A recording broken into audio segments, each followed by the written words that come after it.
Hey everyone, it's July 4th, and that means that if today is your birthday, you share it with serial killer John Joseph Fautenberry, who murdered 5 victims in the early 1990s. And that is him right up there. Born in 1963, Fautenberry was often beaten by his father, as well as by the many men his mother brought home after his parents split, leading to feelings of worthlessness, distrust, and suppressed rage.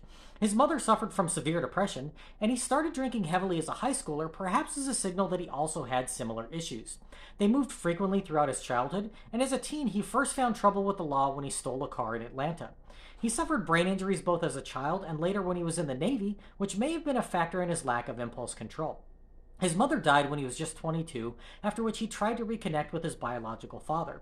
They didn't get along, and Fautenberry began a 3-year relationship with his father's ex-wife instead. After his time in the Navy, Fautenberry bounced from job to job, finally settling in as a truck driver, but quit his job in 1990. He began hanging out at a truck stop outside of Portland, Oregon, where he met a truck driver that decided to buy him breakfast and take him target shooting. After finishing up, Fautenberry shot his new friend in the head, stole $10,000 from him, and drove away in his truck, heading to Cincinnati where his sister lived. After a brief time, he decided to drive to Connecticut, where he ran out of money, and while hitchhiking back to Cincinnati, he murdered a truck driver who propositioned him for sex in exchange for a ride. While staying with his sister in February of 1991, he began hitchhiking on Route 275 and was picked up by a man who was traveling only 10 miles up the road. He drove Fautenberry an extra 10 miles before stopping the car to let him out when the killer reached back into the car and shot him twice in the chest. Fautenberry then drove the car back to Cincinnati and dumped the body in a wooded area where it was found a month later. He then headed back to Oregon where he met up with some old friends just 4 days later, one of whom was a woman that agreed to accompany him on a drive to Portland from the coast.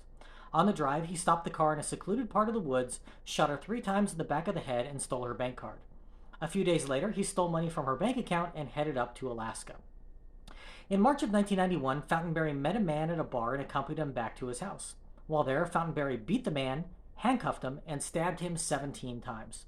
3 days later, the local police caught him when fingerprint evidence placed him at the scene of the crime. While in custody, he called the FBI, to whom he confessed the other 4 murders. Fautenberry was sentenced to death in Ohio, undergoing lethal injection in 2009, after he ate a last meal consisting of 2 eggs sunny side up, 2 pieces of fried bologna, 2 pieces of toast with butter and jelly, 4 slices of tomato, lettuce and mayonnaise, fried potatoes, 4 pieces of white bread, 2 Three Musketeers bars, and 2 packs of Reese's Peanut Butter Cups. That's right, Reese's Peanut Butter Cups, the official candy of death row inmates. If this is your birthday, I hope you have a great day. Eat some Reese's Peanut Butter Cups. Knock yourself out.